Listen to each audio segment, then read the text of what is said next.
This is Trust the Process, a webinar series by TransPerfect Trial Interactive, the best source for all things trial master file and passing inspections.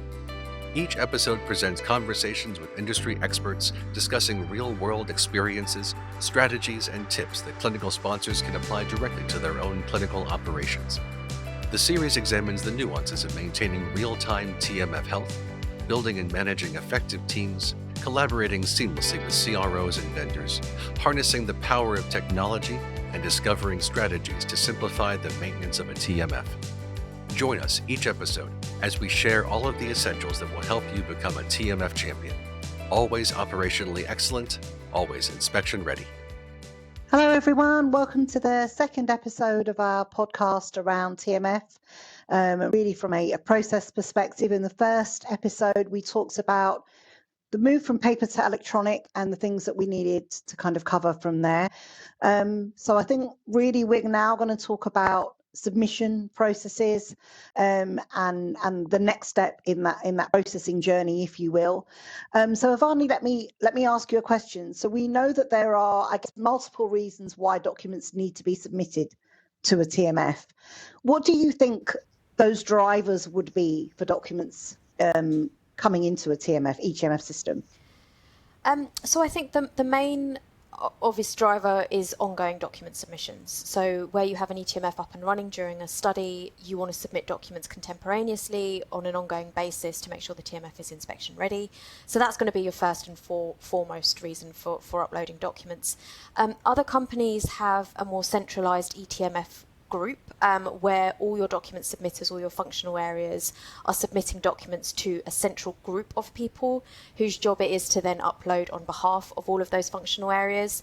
And then you've got other examples where, you know, it could be an end of study transfer from a CRO back to a sponsor. So they're transferring documents back in bulk to the original owner. You could have migrations, and you could also have a change of ownership. So I think the examples we're most familiar with are the ongoing submissions, but I think people will now also use things like transfers, migrations, change of ownerships routinely now, and not just at the end of the study as we. Yeah, and that's interesting that you say that, because in those instances, I guess you're going to have lots of documents coming through. So transfer, we're not just talking about one document. To me, I'd start to think about the importance of file names, because you may have some issues with file names if you're doing something like a transfer or a bulk transfer, should I say.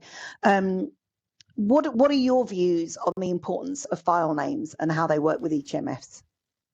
I mean, I don't think you can underplay the importance of file names. And I think the more that eTMFs have grown in technology, I think the more importance people have started placing on file names. I think a good file name, to me, should describe the document without you having to open it. So if you think about a CV, for example, I would personally want to see the name of the person whose CV it is. I would want to see perhaps the role that they're playing on the study in the CV, in the file name as well. If you think about something like the protocol, then I would expect to see the version number in the file name as well. There's so many times when we've seen, I know in my experience, people uploading documents and the file names mean nothing. You know, they're going to be like scan 1 or a bunch of numbers that are automatically generated from a scanner. And to me, you really want to make sure that the document says that the file name says what the document is about. Not only because a good file name allows searchability and retrievability in the eTMF, you want to make sure that with hundreds of documents going into an eTMF, you're able to locate the correct document for one. But it also aids the person performing QC of the document, which I know we're going to cover in the next episode. So to me, it's really important, not just as good document practice, but to make sure that you're helping people down the road who are going to need to QC the document, and also for someone who's trying to retrieve that document in the system as well. It's interesting that you've said that, because I know that the EMA released kind of some Q&As around the TMF a couple of weeks ago, and one of the things that they mentioned in there is the importance of what they called a self-evident naming convention. And they say that that would readily identify what a document is, so the inspectors don't have to actually open numerous documents to locate those that they need. So that to me kind of really compounds the importance of having that file name, and that it needs to be self-evident effectively. So then bearing that in mind, Avani, and thinking maybe about TI and any other eTMF system, what do you think is the best practice around how that naming convention is put together? What should it have in it? So I think standard, I mean, nowadays it's pretty standard for companies to have a standard naming convention. So much so that I've seen companies actually raise queries on documents that do not follow the naming convention that they expect to see. So it's triggering queries in the eTMF. Now, if you think about every file name that is going to trigger a query, you're talking of hundreds and hundreds of queries if you're not following that standard naming convention. So to me, a good naming convention would have, a standard naming convention would have them at the minimum a protocol number. It would have the document type or the artifact reference. It would have the version number and the date. So those are pretty mandatory things that I would expect to see in there. I would then also start thinking about the level of document. So if you're thinking about a trial level document, what I've just described would be pretty standard. But if you're filing a document for a country level, then I would expect to see the country reference or the country acronym in the file name. If you're filing a document to a site level, then I would expect to see a site number or the PI's surname in the naming convention as well. And I think the biggest thing I think that I've seen with documents is that people will go as far as to put, for example, CV in the file name.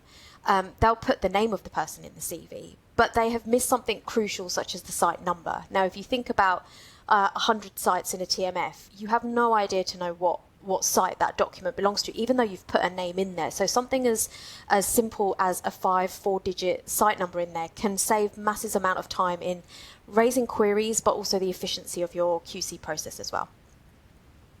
Yep. So I know that a lot of companies, Jill, they will think of something like a pre-submission checklist. So it's something that they may use as a job aid or give to their submitters as a way of making sure they're following the necessary checks before they even upload a document to the TMF. So if you were to put together a checklist that were to include pre-submission checks that people were doing before they submit their documents to the TMF, what would you include? So I think I would start with what you mentioned about file names, like ensure that before you upload a document, it has a good file name. It isn't just PDF1, scan1, whatever. Again, going back to that self-evident, say the file name should say what the document is without the need to opening it. I would look at the quality of the document before I upload it, make sure that all the pages are there, and that those pages are of high quality, especially if that's a scanned document that you're uploading. Make sure that it's signed if it needs to be signed, because that could basically instigate a query if you submit a document that hasn't been signed. But where's the value in that document? If it's a protocol acceptance page but hasn't been signed by a PI, then what's the point of it? We need the signed version. Make sure it's not a duplicate. If you are in charge of documents and you think, have I submitted that before? This is a copy of a document I've had before. Think about that. Systems are quite sophisticated now, and that they have like duplicates managers where you can ensure that a copy hasn't already been filed. But it is good practice to kind of, check on that. I'd also look at things like, if you submit a lot of documents together, have they been separated enough? You may want to submit like a package of documents like, IP release or green light documents, but actually will all those documents go in as a package or will they be separated? Also, some of the other things I think that people have to think about is if there's PHI, should that PHI be redacted? If the document is a draft document, is that really in a final state to go into the eTMF system? There are some exceptions there. And then being a translations company, I think it's important that if you are submitting documents that have been translated, that you submit them with their certificate of translation. so that everything is together, so that if you were an auditor, you could see the document, the translated version, and that certificate to ensure that it's been translated in a compliant fashion. So those are some of the things I think that I would certainly put together. I don't know if you've got any other things that you can think of that I may have missed out. I think for me, I think the person that's going to know the most about that document is the person who is either responsible for authoring the document, reviewing the document, or is the final eye in that document before it needs to be uploaded to the TMF. So I think, to me, the most important person in that review is the person who knows the most about the document. I think if you forward that document onto a central group of people, as we mentioned, to upload the document on your behalf, they're not necessarily going to know whether the box on page 5 needs to be ticked, or they don't necessarily need to, or they're not going to know whether, reviewer 2 needs to sign on page 5 and 6. So I think, to me, there's a real advantage to the person who is responsible for that document being the last line of defence in QCing that document before it goes to the submission. And I think we're going to speak about the efficiency and query management. And I think what I know we always say is that if you put good quality data into the TMF, you're going to be able to pull good quality data out of the TMF by means of metrics, by means of other reporting capabilities. So I think for me, one of the biggest things would be, is the right person, is the last person reviewing that document done all their checks? Okay. So we've talked a lot about submission, and the way that you submit documents to an eTMF is essentially via upload.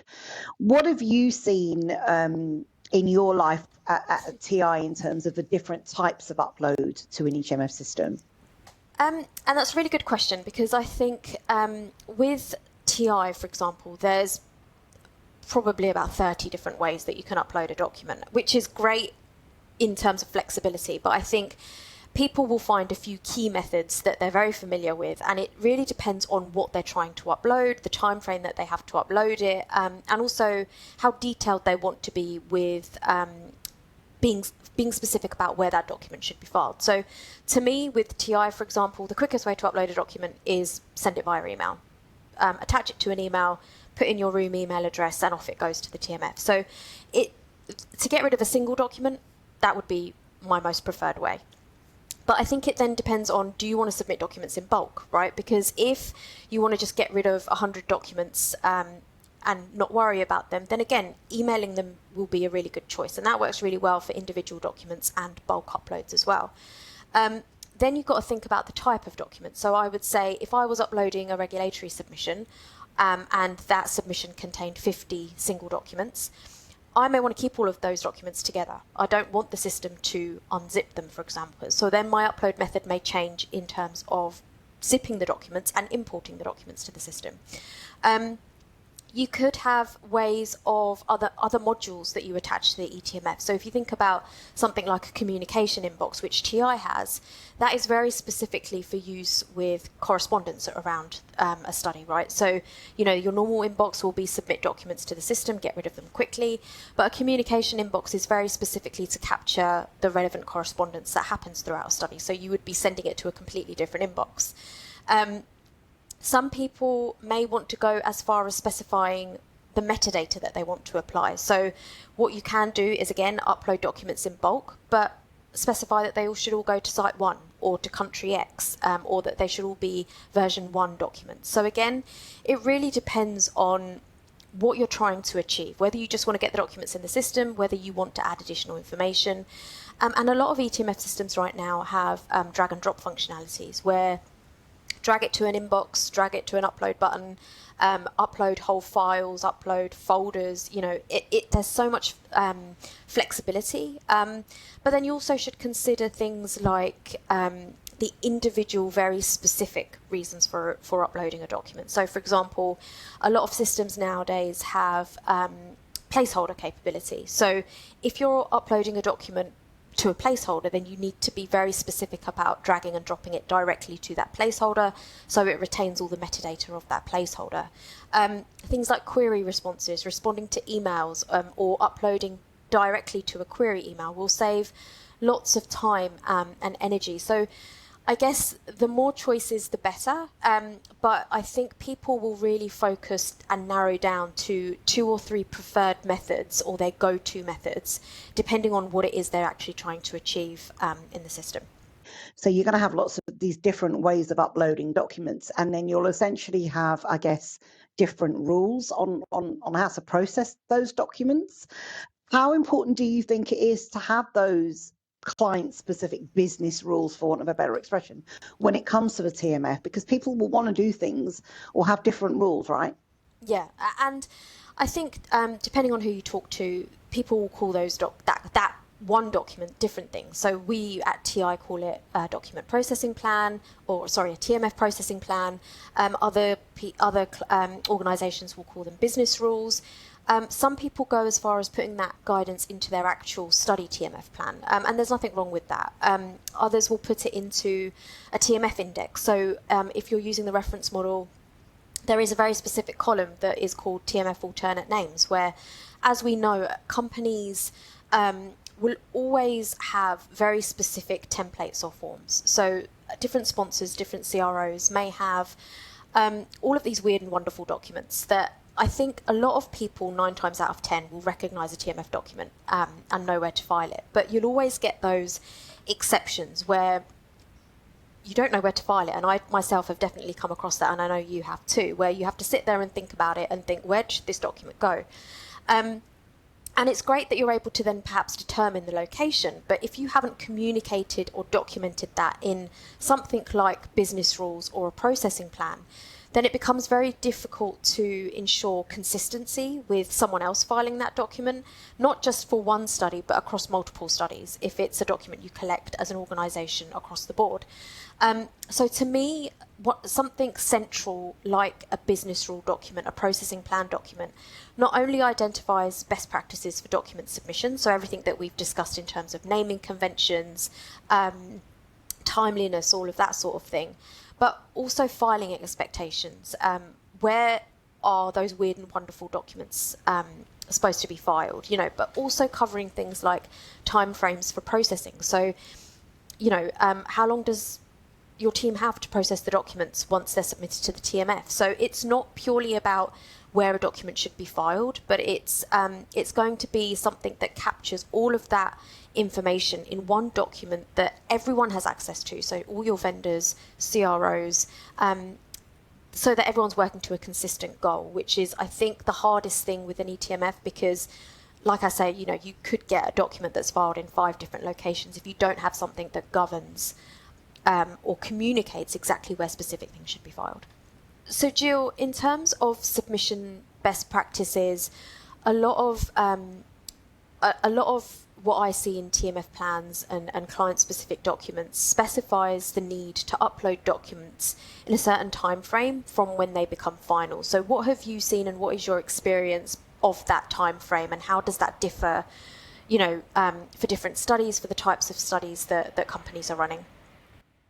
And timeliness is hugely important when it comes to keeping the TMF contemporaneous. And that's just a fundamental of what the TMF needs to be. It needs to be able to tell the story of the trial, but really in real time.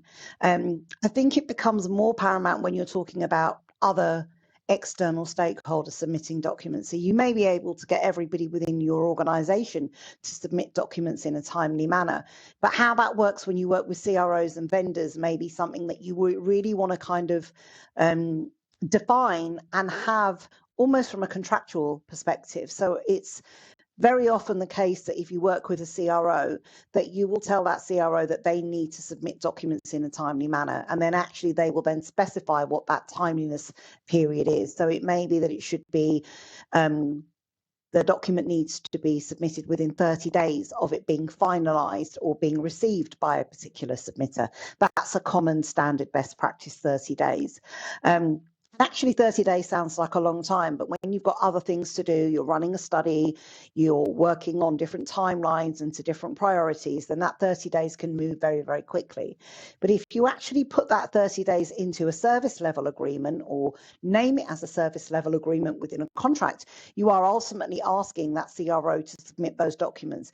You can impose things like financial implications, financial penalties if you do not submit those documents within a timely manner. I worked previously for a vendor who worked with a sponsor who had real problems with their CRO getting documents in, particularly the monitoring visits. So they outsourced the monitoring, and the CRO wasn't very quickly submitting the monitoring visit reports. So what they did was change their service level and said that if you do not submit those monitoring visit reports within 30 days of that monitoring visit being completed, we will actually withhold payment for the monitoring.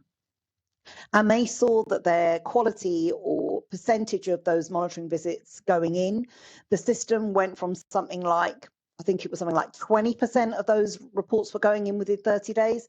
That actual percentage went up within 3 months to something like 90%.